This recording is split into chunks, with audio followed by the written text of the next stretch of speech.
What I want in a partner? If I offered everything I could to a partner, who would I be? You work on that. Ask that question. Just ask. Just ask yourself, okay, I have to be the person that women would want. Okay, what do they want? Clean. That's not a bad start. Reasonably good physical shape. So healthy,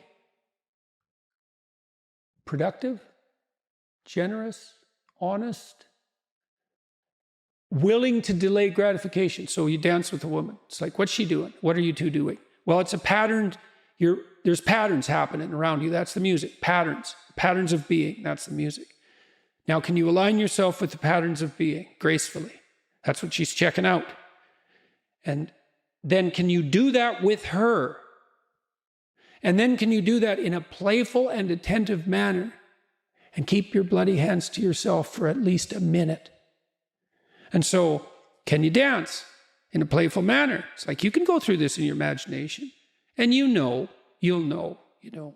And then you think, well, how far am I from those things? And the answer is usually, man, it's a pretty horrible abyss separating you from that ideal. But the harder you work on offering other people what they need and want, the more people will line up to play with you. And so it's the wrong question. It's like, how can I be the best partner possible? And then you think, well, if I do that, people will just take advantage of me. And that's the non-naive objection, right? Because the naive person thinks, well, I'll be good and everyone will treat me right. It's like the cynic says, no, I'll be good and someone will take me out. And then you think, well, what do you do about that objection? And the answer is, well, you factor that in. And that's why you're supposed to be, what is it? As soft as a dove and as wise as a serpent. It's like, I know you're full of snakes. I know it. Maybe I know it more than you do. But we'll play anyways. And Take that's the risk anyway. That's right. Voluntarily, right? It's like, and what's so cool about that is that even though the person you're dealing with is full of snakes, if you offer your hand in trust and it's real, you will evoke the best in them. Yeah. And that's true. Even I've dealt with people who were pretty damn criminal and pretty psychopathic and sometimes dangerously so.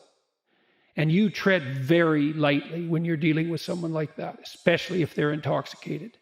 And even then, your best bet is that alert trust. It's the only thing I know that, like, I had one client who was he was paranoid psychopath. That's a bad combination. He was a bad guy, man. He had like 4 restraining orders on him. And restraining orders don't work on the sort of people that you put restraining orders on. And he used to be harassed now and then by, a bureaucrat in a bank with delusions of power.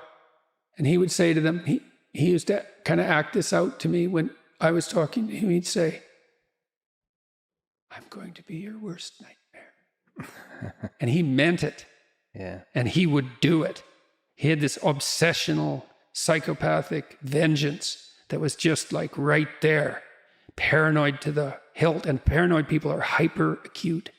So they're watching you for any sign of deceit or manipulation. And they're really good at it because like they're 100%, that's what paranoia is. It's 100% focus on that.